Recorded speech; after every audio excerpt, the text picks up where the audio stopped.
Now we take a look at an acclaimed program that supports artists who turn discarded items into diverse and significant works. Special correspondent Kat Wise has our report. It's part of our Canvas series on arts and culture. In a drab industrial building in San Francisco, a lively crowd of art enthusiasts gathered recently for the opening of an exhibition. In many ways, it was a typical art show. Pieces were studied and discussed. I love these colors. But the work on display was not typical. Every material used, from the colorful paints to the wood frames, came from a site just steps away, the city dump. My process is always messy and dirty, so it wasn't really too far of a stretch for me. Mark Sasaki was one of the 2 local artists featured. His creations were the culmination of a 4-month artist-in-residence program at San Francisco's waste and recycling company, Recology. So that piece is called Mule, and it was humorous, but it's also thinking about travel and migration, what people carry with them. For nearly 30 years, this unique program, which is funded by the company and ratepayers, has been a well-loved part of the Bay Area art scene.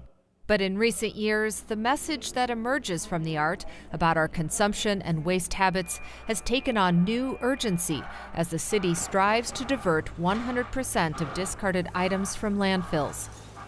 About 170 professional and student artists have gone through the competitive residency. They are given a studio space, a small monthly stipend, and access to an area of the dump known as the Public Recycling and Reuse Area. Here at San Francisco's Recology waste processing facility, 3,000 tons of garbage, recycling, and compost materials are discarded every day. Like most dumps, it's smelly and dirty, but it is here where the artists find a treasure trove of materials. As we followed along, Sasaki and fellow resident artist Leah Rosenberg found several interesting items they pulled from the heap. Is this handy? Yeah, actually. Yeah. No dice. It's a toy. What was the scavenging process like for you? Overwhelming at times. When we first came, there was very high activity. I think there were a lot of building projects. I'm from San Francisco, and a lot of the houses that I grew up in are a lot of those materials that are kind of showing up here. You become excited about those materials, but you're also thinking about how the city is changing, and you're thinking about all these different things as you're out there. So it's a very layered experience. Over the years, all types of art have been created from San Franciscans' trash. Sculptures, including a life-size Hummer made of styrofoam, prints, large installations, puppets, fashion, and even a symphony performed on instruments made from discarded items. We can get people excited about recycling because we're not pounding them over the head, telling them to recycle. They come to the opening and they see that the artists have transformed these materials, and so hopefully we're transforming their habits and their minds. Deborah Monk is the director of the program. So this project has been really exciting. She says while one of the main goals is to reduce waste, the art that is created should be taken seriously.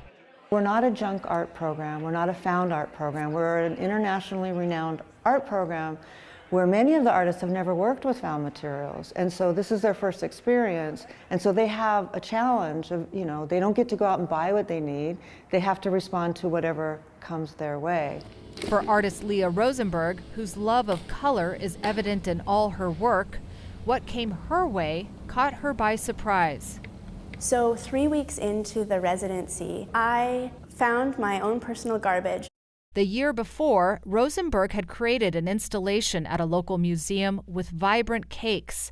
The stands were discarded by an independent vendor and had found their way into the trash before her.